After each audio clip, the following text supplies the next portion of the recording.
As you can see, Google Pixel 10 Pro Fold is officially unveiled in this video. So, I wanted to say Samsung, but we're talking Google today has released on their YouTube page the official video for their Google Pixel 10 Pro Fold. There's a couple things I wanted to talk about with it, like what can we see? What do we notice? The first thing I don't notice at all is this. You know, this is the 9 Pro Fold, and I don't love the way this looks, this like bezel metal frame thing sticking out.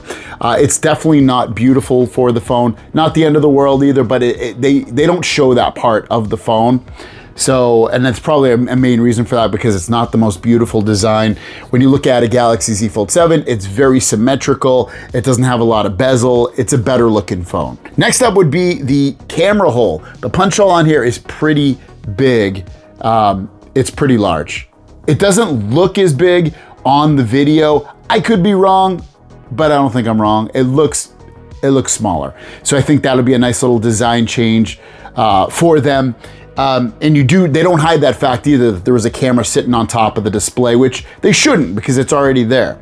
The other parts of this that you can notice are the thickness of it looks about the same. I believe it is, if I'm not mistaken, if I remember correctly, it is a little bit thinner than the current Google Pixel 9 Pro Fold, but it still looks about the same, at least from the video. You can tell that it does have still a camera bump on there, which you would expect most phones do these days. And if it didn't, it'd probably have cameras that just were not very usable or wanted in the phone that you're using. You also notice that they're talking about you can do more on your phone, ask more of your phone. And you should, you definitely should. Now, Pixel isn't one of those phones that you're gonna be like, oh wow, this has so many customizations, so many software tweaks. It's Android, but it is a very vanilla, plain version of Android, which helps it run really smooth, really fast. You get updates really, really quickly when Google pushes them out, which is all great. You get good cameras. We're gonna get a bigger battery in here, more powerful processor. But yeah, overall the design, what you're looking at here with the Pixel 10 Pro Fold looks fairly identical to what we get with the 9 Pro Fold. One thing I do want to throw out there is that they do show the back of the phone with the cameras, and that looks really the same as well. So you don't really see a lot of difference on the back of the phone. The cameras will be basically the same as well in terms of what they were in the past, last year's version, but those were still pretty darn good cameras for video and photos, but probably better for photos more than anything. Also, remember, this phone is not going to come out until October, most likely. That's the rumors right now, is the first or second week of October, this phone will be released after that August 20th announcement, which is literally like next week. Kind of try to pump you up a little bit, but also hold back a little bit of information as well so that you watch their event on August 20th. I think one thing I like about Google, even though it's a little bit early, I love it that they're putting out little teasers. Samsung's been a little bit more forward in that regard with putting out teasers, but Google's like full on, check out the phone, this is it, what do you guys think about it so far? But there's still a little bit more we haven't shown or told you about, but it definitely adds to the excitement. I actually do really like that they do that. Yeah, we're looking at this phone, it's probably gonna be about $1,800 to $2,000 is my guess, maybe as low as $1,699, but somewhere between $1,700 and $2,000, and it should be a nice upgrade in a lot of ways. But other than that, yeah, I think we'll see smaller camera holes, especially on the inside. We'll wait and see, maybe we won't, but I really think it'll be one of the major things on there, at least from this video, that we will see. Google Pixel 10 Pro Fold and the Pixel 10 lineup in a whole is about to piss a lot of you guys off completely and not piss some of you guys off at all. And remember, Pixel 10 Pro Fold with a pretty sizable changes with the new processor, same amount of RAM, brighter displays, more battery life, all of that. And let's just put it out there right now. And this is from Evan Blaster, super reliable, saying that Pixel 10, Pixel 10 Pro, and Pixel 10 Pro XL will all get rid of the physical SIM tray in favor of 2 active eSIM slots. Only the Pixel 10 Pro Fold will support hardware SIMs. So if you're a Pixel 10 fan, have it be the 10, 10 Pro, or 10 Pro XL, no SIM card, only eSIM. And if you have the Fold will still come with eSIM and regular SIM. I'm not sure why they are doing that. Obviously, it probably shows that next year's version probably for the Pixel 11 Pro Fold will probably be eSIM only. I have to admit myself, I've completely switched over to eSIM and I don't use physical SIMs at all anymore. I have to admit, it doesn't bug me whatsoever. I've done a video on how easy it is to switch over. It takes seconds. That way I don't have to like physically pop something out, which is not a big deal either, but physically pop something out and then pop the other side out for the other phone and then pop that in and make sure it's all lined up and it closes good. It's a little bit of annoying, I admit. I'd honestly rather do the eSIM version. I know there's pros and cons to both with people. I'm on the eSIM side at this point, so this would not get me pissed off at all. But this is one of those things, you know, and Pixel's never had a pen per se on their phones, but removing pen support, removing headphone jacks, removing the SD card slots, and now, you know, going eSIM only. These are things that really piss a lot of you guys off because companies want to remove the eSIM or remove the SIM card because they want to make more room in the phone. Obviously, it costs less to have the phone not be having a SIM card tray in there, even if it's only pennies. Pennies times millions is a lot of money. They save a lot of money. So that's another reason they would go eSIM only. So again, not a huge deal to me. I know a lot of you are gonna be super pissed off about this that love the Pixel 10 line or are thinking about getting it. And then at least the Pixel 10 Pro Fold, if you're trying to get it, will still have the eSIM slot on it. I gotta charge this thing. I haven't charged it in a bit. But it's a cool phone. It's super fast. I love how smooth the Pixel phones are. They're super smooth. Let me know if this pisses you off or not in the comments down below, with eSIM being the only option in US. I should mention, right now it's US only. It's not going to be all throughout the world as of right now. From what we know, it's USA only. So if you get this phone where you live in another country, there's still potential that you still will have physical SIM inside of the phone, no matter which line of the Pixel 10 you get. It's only for US only, these rules. Now, we know that the Google Pixel 10 Pro Fold is going to have a Tensor G5 processor. We finally have some benchmarks on this, and they're not terrible, they're not impressive, especially when you compare them to current generation processors on here. Now, first of all, here is the Google Pixel 9 Pro Fold. You can see the score of 1504 and 4005, which is pretty bad. And gaming on this, I have to admit, you can game for the most part, but it's really like a medium tier gaming experience, meaning that if you don't have things set to auto and you put the controls into how much power that this phone will output, that you're gonna set your settings to about medium. Probably not low, but medium, which isn't terrible. And but at that same time, you can use a Snapdragon 8 Elite or even really an 8 Gen 3 and go high for the most part on there, sometimes ultra high on those things, and have a great gaming experience, 60 to 90 frames per second, maybe even higher, depending upon what the game is. This one, yeah, it's not a great gamer, but it's still fluid, it's still fast, it's a good experience. You don't use this phone and you're like, man, that thing's so laggy. It's not like that. So day-to-day operations, this is beautiful on the 9 Pro Fold, and obviously the 10 Pro Fold is gonna be just as smooth, if not smoother, in those aspects. Now, next up, we've got the Galaxy Z Fold 7. Now, you're gonna get scores, even with this score, you know, if I ran this again, I might get 4100, or I might get 4200, I might get 3900. So this is the score I got right a second ago. I got 8700 on the multi-core score and then 2225 on the single core score. And when you look at those, these sometimes go up to almost 9, close to 9, or hit 9. But these, you can see these scores based off of this, and then looking at last year's version of the 9 Pro Fold, you're getting basically double You are getting double, more than double the multi-core score. That's where all the gaming stuff comes into hand, all the multi-processing things like video editing when you're rendering that video or photo editing, all that stuff. That's where that big score comes into play, and you're gonna get much better, performance on this with that. Like even the single core score, still 1500 all the way up to 2200 is a big difference.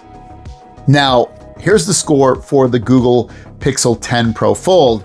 It is 2276, which basically meets and even beats the single core score on the Galaxy Z Fold 7, but the multi-core score is 6173. So you're looking at 8700 versus, so high 8000s versus low 6000s on the Pixel 10 Pro Fold. That is a disappointment, obviously, but it falls in line, but even less than what I was expecting, because with a Snapdragon 8 Gen 2, you're at about 5000 multi-core score, and it beats that.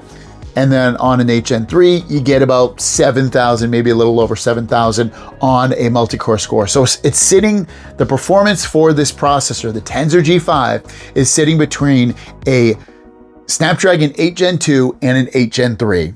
And an 8 Gen 2 it's a 3-year-old processor, about to be 4 years old soon.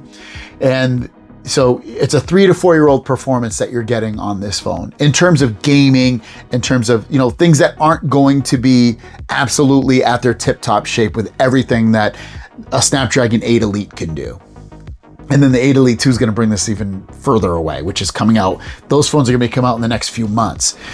So I want to preface that, like I said before, this phone performs beautifully, and so will the Pixel 10 Pro Fold. You're gonna get day-to-day operations are gonna be beautifully smooth, really, really great stuff. But gaming is gonna be mid-tier, low-tier, depending upon what game you're playing. Your experience with battery drain will probably be bigger, potentially with gaming and stuff like that.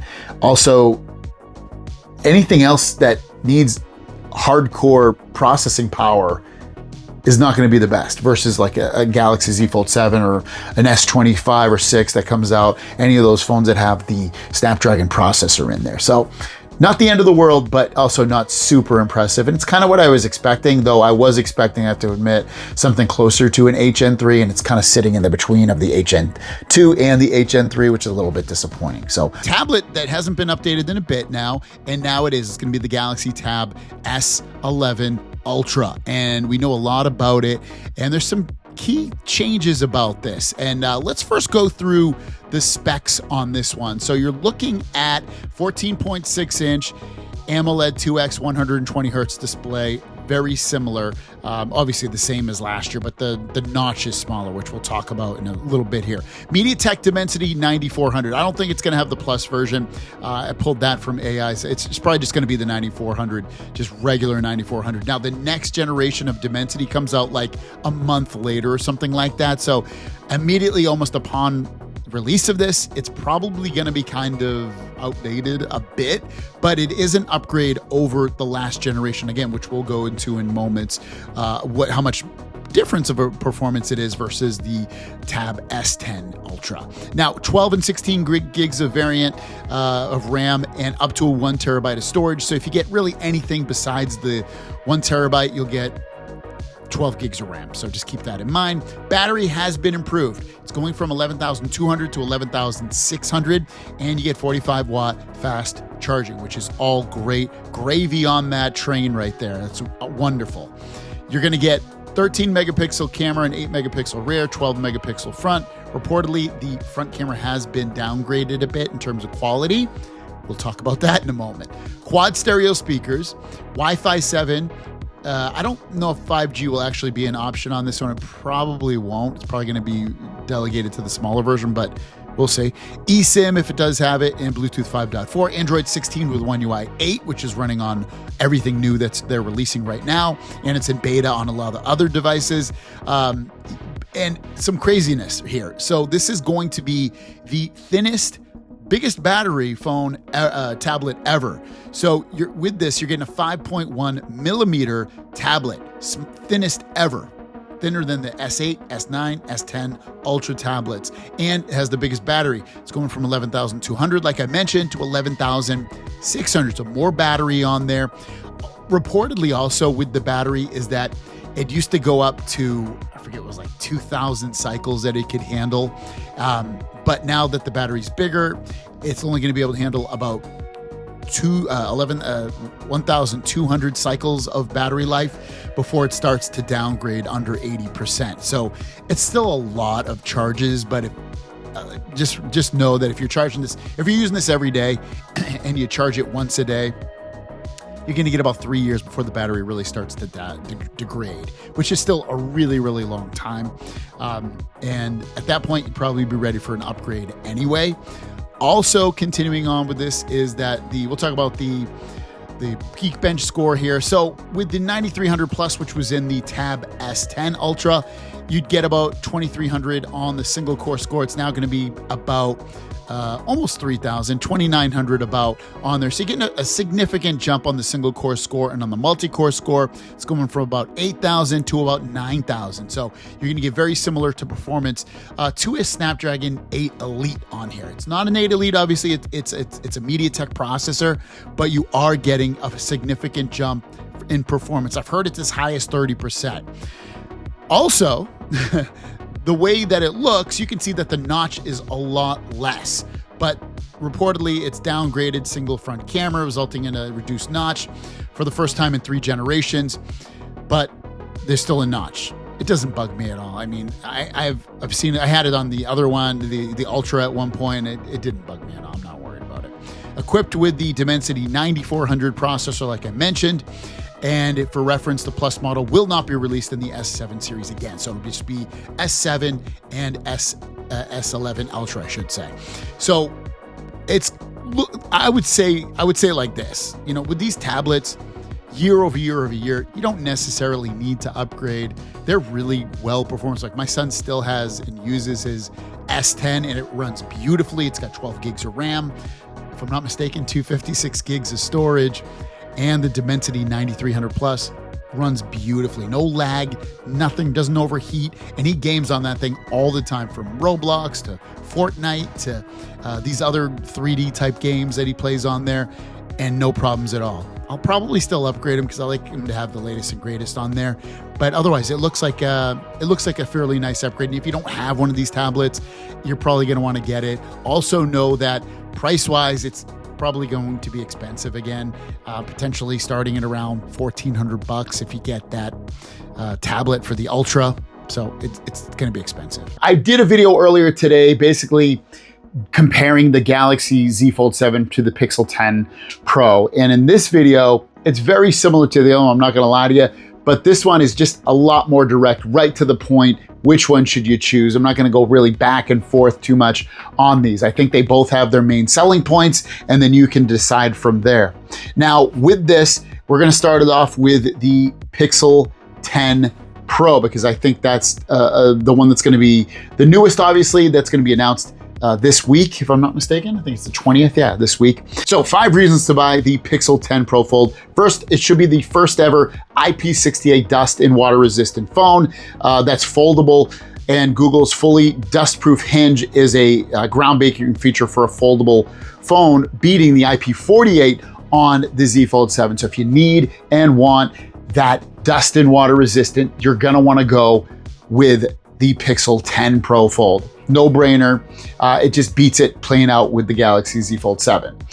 Super bright, refined displays, 8 inches and 6.4 inches. So display size is very similar to the Galaxy Z Fold 7, basically the same. Their outside display is a little bit smaller than the Z Fold 7, that's 6.5, but the brightness is up to 3,000 nits of brightness on both displays, 2,600 nits on the Z Fold 7, so you're getting not a much brighter display, but you are getting a brighter display. So if you need that for outdoor viewing, because you're always out there, you're probably gonna wanna choose the Pixel 10 Pro Fold.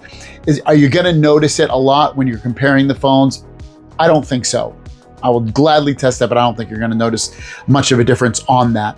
Now, the processor, the Tensor G5 processor is rumored to be better at efficiency, and it obviously gives you faster performance versus previous Pixel Folds. Now, it's not nearly as fast as the Galaxy Z Fold 7's processor, which is a Snapdragon 8 Elite. I'm not gonna lie to you, that's definitely a more powerful processor. But in terms of year-over-year upgrading with the Pixel Fold, this 10 Pro Fold will have better battery life, most likely, because of the more efficient processor and bigger battery. And then it's also going to have that processor that's just more powerful than the previous generation. So you'll be able to game and do intense processes a little bit better. Again, not as good as the Z Fold 7, I'm not saying that, but I think the big takeaway from this processor versus what you get with the Snapdragon one is you're probably gonna get better battery life, but it's probably more so to do with that bigger battery. And speaking of the bigger battery, is that larger battery capacity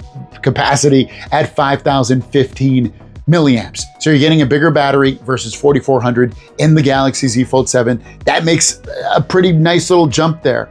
And when you get that, you should get better battery life. The processor is more efficient this year versus previous generations. You're getting bigger battery. It all makes sense to get a better battery performance and expectation out of it. They also have their beautiful Google AI and camera tools. Beyond hardware, they have the Google's deep AI integration like Pixel Sense Assistant, and they have all the other Google AI features built into there. You can speak to Gemini very easily.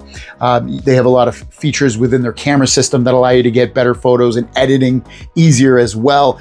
Don't also forget Wi-Fi 7, which Z Fold 7 will have, Qi 2 wireless charging with built-in magnets reportedly, so you won't have to get a case that has magnets. So that's all great. And they usually do take really, really great photos. Don't get me wrong. Their cameras are really, really great for the most part. Now let's talk about 5 reasons why you should buy the Galaxy Z Fold 7. The first one is a no-brainer. It's the thinnest, lightest folding phone they've ever put out, and it definitely beats the Pixel 10 Pro Fold. And when you get that, it's a more comfortable experience. It feels like you don't have to struggle as much when you're holding it. You don't have to get as much as hand fatigue when you're holding it. Not things that generally happen or I'm saying are gonna happen on the Pixel 10 Pro Fold, but when you hold something that's lighter, sometimes you think cheaper, but if you know the phone has just as good, if not better specs than the other phone, and it's lighter and thinner, you're like, this is super futuristic, and that's the feel you get with the Galaxy Z Fold 7. Next up would be the flexible large 8-inch display. I always love Samsung's display. I actually think they have the best displays of any phone, have it be from anybody. Even if I hear that, oh, Apple has a newer technology in their displays, or Pixel does, or some other company does, when I compare them apples to apples, no pun intended, I usually like the Galaxy display. And this year, there's something special about the Galaxy Z Fold 7 display. It just feels and looks different and better. I know it's bigger than previous generations, but it just looks better. When you go back to the Z Fold 6, for instance, it doesn't look terrible, but there's just like some kind of magic they worked with the Z Fold 7 display. It just looks great. I love it. Their new 200 megapixel flagship grade camera system. The camera takes much better photos and videos this year versus previous generations. It's more reliable. That's probably a better word for it. Not that the other ones didn't take better photos and videos, but this is just more reliable. And I love that. And I can take a 200 megapixel photo. The highest you can go on a Pixel, if I'm not mistaken, is 48 megapixels. So this is basically 5 times the megapixels. Not that that honestly makes a big difference in social media posts all the time, but it's still nice to have, and they've definitely upgraded the camera in a lot of ways. Advanced Galaxy AI features, all of the things that they have thrown in this are amazing, with transcript assist and writing assist and Now Brief and generative AI editing tools and voice interactions and everything. I mean, Google has some of this stuff too, don't get me wrong, but Samsung definitely brings it to a whole nother level and makes it a little bit more easily accessible as well, I feel like sometimes. So that's why I would definitely choose, if I had to choose, I'd probably choose Galaxy AI over the Pixel AI, but again, the Galaxy AI is grabbing a lot of their stuff from Google, so don't get me wrong, it's not like Samsung's inventing all of this stuff. They're not, but they are making it more accessible and easier to do sometimes. Cutting edge hardware and long-term software support, both of them do that, but there is something special about Samsung hardware and software that you get with all the customizations. It's amazing with Good Lock and with what you get with just the built-in ecosystem of how it interacts with their other products, from their watches to their tablets to their computers. It's really, really great. They've done a great job in the ecosystem this year. So if you're going to be in that ecosystem, you're going to want to do that. And then when you add all of that stuff up, I feel like the better buy right now is the Galaxy Z Fold 7 long term. It's thinner and lighter, which phones are generally getting thinner and lighter. It's definitely way more powerful, so it's going to you'll feel that power for a longer period of time. And camera is already at 200 megapixels, which is a huge jump in performance versus previous generations. But you know, if you go back to the Pixel 10 Pro Fold, is going to be great for a shorter term investment. If you're gonna keep this for 3 years or less, I'd say definitely weigh both options. But if you're gonna keep it longer than that, I would say definitely get the Z Fold 7. But otherwise, if you want a more crazy, futuristic, more fun phone, I'd say go Galaxy Z Fold 7. If you want something more vanilla, something that's really fast and zippy, something that gives you a good camera system and nice big displays as well, because you know the Z Fold 7 has a lot of that as well, I would say look at the Pixel 10 Pro Fold. But for me, if I was going to guide someone to that promised land at this moment with what I know, I would say go to the Z Fold 7. Z Fold and Samsung in general just makes Samsung's Android built devices, have it be this phone or another phone that they make, they're literally the best built phones you can buy. The best in terms of quality, in terms of software, in terms of everything.